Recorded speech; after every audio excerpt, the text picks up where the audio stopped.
اور پھر جب آپ لوگوں تک یہ بات پہنچے گی تو پھر آپ کو پتا چلے گا کہ انصاف وقت پر مہیا کرنا اور پاکستانی کے لوگوں کی جو درخواستیں ہیں ان پر عمل درآمد کرنا کتنا ضروری ہے۔ آپ مسنگ پرسن کے کیس ہی لے لیں، ان کی درخواستیں کب سے آپ کے عدالتوں میں موجود ہیں لیکن کوئی بھی ان کی سنوائی نہیں ہوتی۔ تو اس لیے جب آپ لوگوں کا کوئی پرسن، آپ لوگ کے خاندان میں کوئی مسنگ پرسن بنا دیا جائے گا تو پھر آپ کیا کریں گے؟ اس لیے ہماری تو درخواست ہے کہ پاکستان کی جو عدلیہ ہے وہ جو بھی درخواستیں سپریم کورٹ میں آتی ہیں ان کی وہ لازم طور پر ان کو سنیں اور دیکھیں کہ کون سے عوامل ہیں جو کہ قانون کی حکمرانی نہیں چاہتے ملک میں، جو قانون کے خلاف کام کرتے ہیں اور ان کا سدباب کیا جا سکے۔ عمران خان کا کہنا تھا کہ ابھی تک کسی بھی پارٹی نے ان کے ساتھ مذاکرات کے لیے رابطہ نہیں کیا، کیونکہ پیپل پارٹی اور کچھ دوسری جماعتیں کہہ رہی تھی ہم پی ٹی آئی کے ساتھ انگیجمنٹ کر رہے ہیں،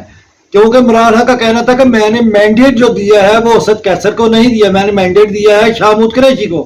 اور جب تک شاہ محمود قریشی سے کوئی باضابطہ طور پر رابطہ کر کے بات چیت نہیں کرتا تو یہ بات سمجھ لیں کہ کوئی بھی ہماری بات چیت کسی پارٹی کے ساتھ اس بارے میں نہیں چاہ رہی۔ ان کا مزید کہنا تھا کہ اگر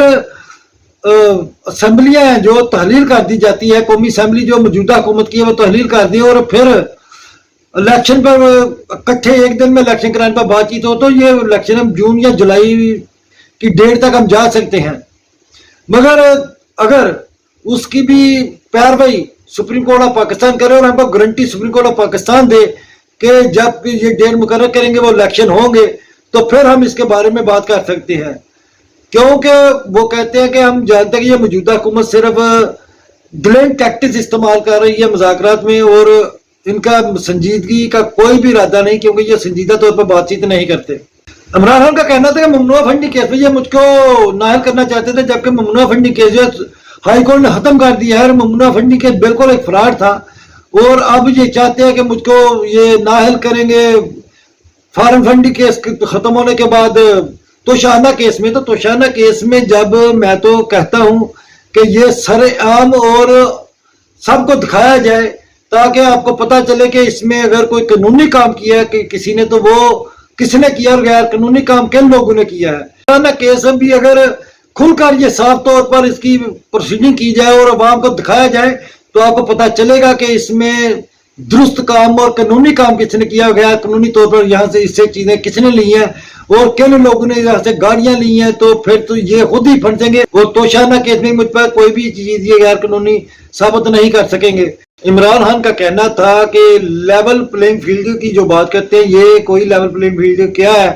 یہ میرا موازنہ کسی نواز شریف جو کہ ملک سے بھاگا ہوا ہے اور اربوں روپے کی جائیداد کا اپنی کا حساب آج تک وہ نہیں دے سکا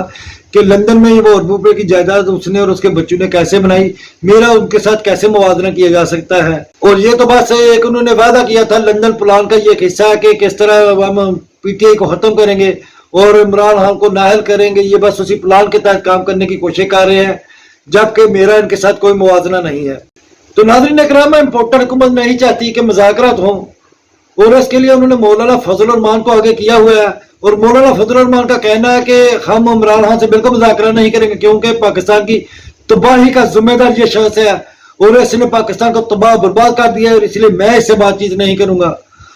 اب مولانا صاحب کو کون سمجھائے گا کہ مولانا صاحب جب عمران خان کی حکومت ختم کی گئی تو ڈالر 178 روپے کا تھا، جبکہ اس وقت ڈالر 285 سے 290 کے درمیان جا رہا ہے، اور یہ ساری تباہی آپ نے پھیری ہے۔ ڈالر کے مقابلے پاکستانی روپے کا برکت نکال دیا آپ لوگوں نے، اور پھر آپ کہتے ہیں کہ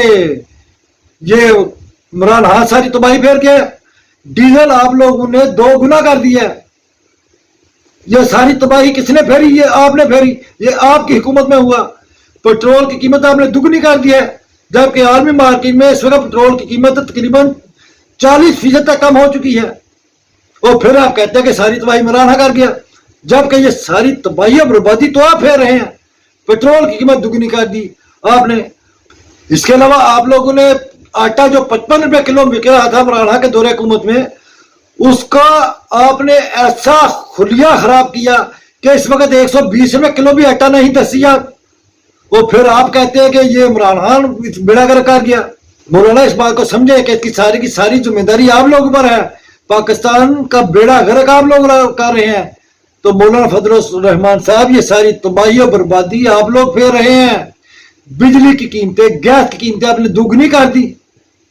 پاکستان کے معیشت کا آپ لوگوں نے بیڑا غرق کر دیا. عوام کو غربت کی لکیر سے بھی نیچے لے گئے. عوام کھانے پینے کی چیزیں لینے سے بھی قاصر ہے. آج ترقی کی شرح جو 6% پر جا رہی تھی، آپ نے اس کو 0.4 سے 0.6% کے درمیان کر دیا. آپ لوگوں نے یہ ساری کی ساری تباہی پھیری ہے، اور پھر آپ لوگ کہتے ہیں کہ یہ سب کچھ عمران خان نے کیا ہے. مولانا فضل الرحمان صاحب،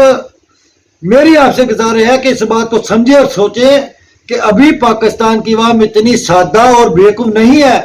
کہ آپ ان کو کہانیاں سنائیں گے اور وہ آپ کی کہانیاں سنیں گے اور اس پر یقین کر لیں گے. پاکستانی قوم اب یہ سب جانتی ہے اور اس کو معلوم ہے کہ پاکستان کی تباہی اور بربادی کے ذمہ دار آپ لوگ ہیں. اب آپ یہ عمران خان پر ڈال کر یہ ثابت کرنا چاہتے ہیں کہ ہم بہت معصوم ہیں، تو آپ اس کوشش میں کبھی کامیاب نہیں ہو پائیں گے. ابھی سوشل میڈیا کا دور ہے. ابھی سوشل میڈیا پر ایک ایک چیز عوام کے کانوں تک پہنچتی ہے. عوام سب جانتی ہے کہ پاکستان تباہی اور بربادی کون لوگ پھیر رہے ہیں. اسی لیے آپ لوگ الیکشن پر بات کریں، مذاکرات کریں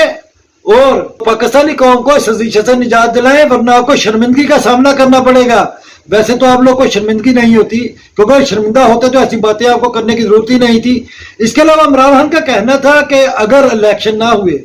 سپریم کورٹ کے کہنے پر تو میں عوام کو سڑک پر لے کر آؤں گا اور پھر یہ فیصلہ عوام سڑک پر کرے گی. 90 روز کے اندر الیکشن کروانے کا جو سپریم کورٹ کا حکم ہے، اس کے بارے میں عمران خان نے مزید کہا کہ وکلا اور ججز کو خدمت کرنی ہوگی اور عدلیہ کو اپنے فیصلے کس طرح عمل درآمد کروانا ہے اپنے فیصلوں کے اوپر، اس کے لیے ایک مضبوط لاہ عمل اختیار کرنا پڑے گا. دیکھتے ہیں اب عدلیہ اس پر کیا لاہ عمل اختیار کرتی ہے. اللہ پاکستان اور پاکستانی کو ہمیں ناصر ہو. پاکستان زندہ باد.